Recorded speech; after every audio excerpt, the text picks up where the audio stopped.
Hey guys, today we're going to take a look at the PowerExtra trail and hunting camera. There's really not a lot of introduction here, so let's just go ahead and jump in and take a look at everything. Okay guys, so on the front we've got a nice camouflage finish here which will help it hopefully blend into the surroundings a little bit more. So we've got 42 infrared bulbs up here at the top.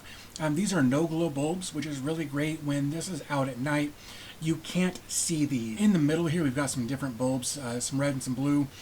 So when you're going through the setup process you can see which of the sensors down below are activating so that you can really get it targeted where you're looking for. So if we come down a little further, we've got a 12 megapixel lens here. This is a 120 degree angle, which is great because a lot of these will have either like 70 or 90. This has got that 120 for a wider field of view. And then of course down below that, we've got our PIR sensors below, which is a passive infrared sensor pointed 3 different directions so that you get a really good amount of distance where it will trigger the camera to start recording pretty far out as far as where we're looking for possible movement.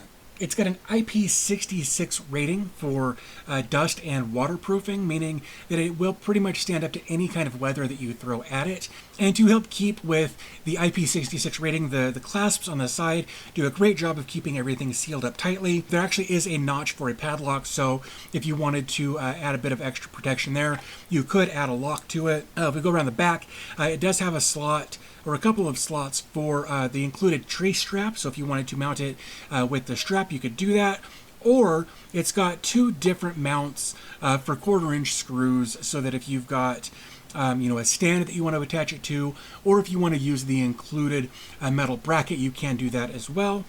So then if we come to the inside here, pretty straightforward stuff here. On the right hand side we're going to have a spot for 8 AA batteries, but if we come into here we can see that we've got our screen. This is not a touch screen or touch sensitive screen. This is just a standard screen here.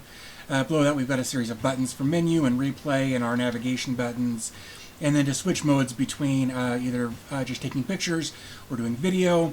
Down here at the bottom we've got a speaker, and then we've got our off, setup, and on. Currently we're in setup, but I'm going to switch that to off, and we'll go ahead and switch it back to setup. And immediately you can kind of see this light right here. That's the blue light that's being triggered by these PIR sensors on the front. And of course it's having a fit because there's no SD card in there, and so I'm just going to go ahead and throw a 4 gig SD card into the bottom. So if we flip it over here, we can see that that's going to go in right there, and then there's also a USB spot right here as well, and that is a USB type A. So now our little error message has gone away there. So if we come in and we press menu, there we go, that should look a little better. So right now it's in photo mode, but we can switch that to photo, video, or photo and video. Honestly, I would stay away from this photo and video, just from my experience. If you've got it in both, it'll shoot photos, but the video might be late. A lot of that will depend on what kind of animal it is you're trying to get photo or video of. If you're doing something that's a fast-moving animal, I would pick one or the other. If you're dealing with something a little slower moving, you might be able to get away with photo and video, but I would definitely pick one if you're going after something a little faster there. So I'll go ahead and set it back on photo. The photo size we can set clear up to 12 megapixel, which I think is great. Video size, we've got some different options there as well. 1920 by 1080, or we do 720 or 480, whatever you want to do there. I'm a big fan of the standard 1920 by 1080. You can tell it what you want your picture numbers to start with, or how many photos you want it to snap, rather, my bad. So we're just going to say 1. You could actually set that to do bursts of up to 9, it looks like. I'm just going to tell it to do 1. Your video length you can set from 10 seconds to 3 minutes, it looks like here. I'll go ahead and set it to 3 minutes. Intervals, how often do you want it to just shoot every 30 seconds? Well, that should be fine. How fast do you want the shutter speed? Time lapse, do you want that on or off?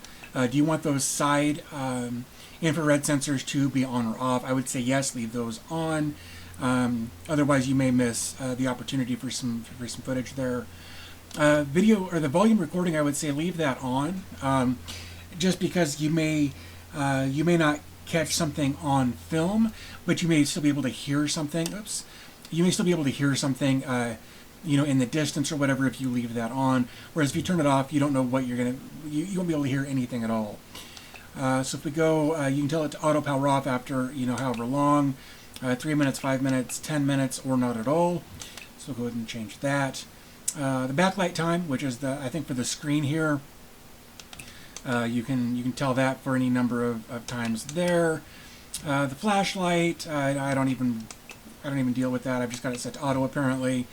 The timer I just leave off. Date and time, this will be important for making sure that if you're recording overnight, if you're tracking animals, things like that, so that you can find out exactly when they were in that area. Obviously, this is very, very wrong. But I never bothered to, or I haven't bothered to set it since I've plugged it back in or restored power to it. If we go to the next one, time format 12 or 24.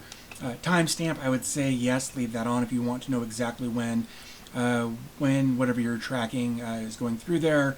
The camera name, you can actually set that to be whatever. By default, it comes as trail camera. Password, if you want to password protect this, you can. If it's an area that you're not familiar with, it might not be a bad idea. Language, you can set to something different. TV out, if you wanted to plug this in to a television, you absolutely could via that USB cable port that's on the bottom. It does come with a TV attachment, just an AV cable. Probably if you're in North America, you'll want that to be NTSC. Pretty much the rest of the world uses PAL, but NTSC is great for North America. Format is just going to format the SD card that I put in there. Reset to factory, H to factory reset of the settings as it came from the factory. So that's pretty self-explanatory. And then if you're curious about what version of the firmware you've got, you can either update from here or you can go in there and find out what version you've got there. So pretty standard stuff as far as all of that is concerned. So that pretty much wraps it up on the PowerExtra trail and hunting camera. It seems to be a really great product, and I'm really glad I had a chance to take a look at this. Do me a favor in the comments, let me know if this is something that you would use, or if this is something that you would buy as a gift for maybe a hunter or an outdoorsman in your life. Also, if you enjoyed this video or found it helpful, do me a favor, give the video a thumbs up. It really does help me and the channel out a bunch.